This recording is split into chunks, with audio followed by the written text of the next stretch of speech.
అందుకే ఇక్కడ హెజ్కేల్ గ్రంథము 18 హెజ్కేల్ గ్రంథము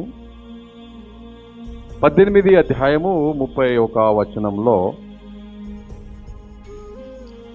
31 మీరు జరిగించిన అక్రమ క్రియలన్నిటినీ విడిచి నూతన హృదయమును నూతన బుద్ధియు తెచ్చుకొనుడి.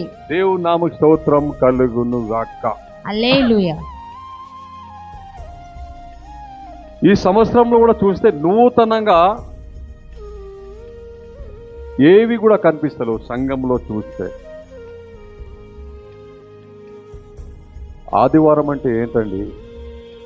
తన పిల్లలతో ఫ్యామిలీతో కరెక్ట్ సమయానికి దేవుని ఆలయంలో అడుగు పెట్టాలి.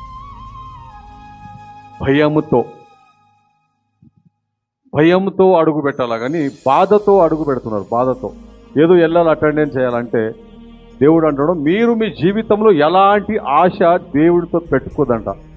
ఎవరు దేవుని ఎదురు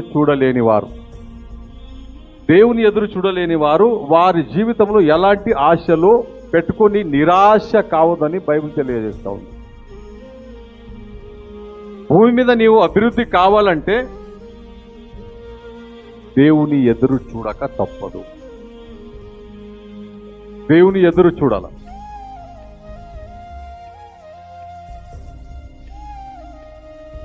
క్రియలన్నిటినీ విడిచి, ఏవి? మీరు జరిగించిన అక్రమ క్రియలన్నీ విడిచి నూతన హృదయమును నూతన బుద్ధియు తెచ్చుకొనుడి. పోయిన సంవత్సరము 12 గంటలకు వచ్చేవారు ఈ సంవత్సరము 10 గంటలకు చర్చికి రావాలి. పోయిన సంవత్సరము సంఘంలో దేవుని కార్యాలు ఎప్పుడు కూడా వెనుక ఉన్నవారు ఈ సంవత్సరంలో అన్నిట్లో ముందు ఉండాలా. పోయిన సంవత్సరము ఏ కార్యంలో పాల్గొనలేని వారు ఈ సంవత్సరంలో అందరికంటే ముందు ఉండాలా. ఒకవేళ మీ లైఫ్లో చేంజెస్ లేకపోతే మీరు నూతన మనుషులు కాలేరు. అందుకే దేవుని ఎదురు చూసేవారు నూతన బలము పొందుతురు.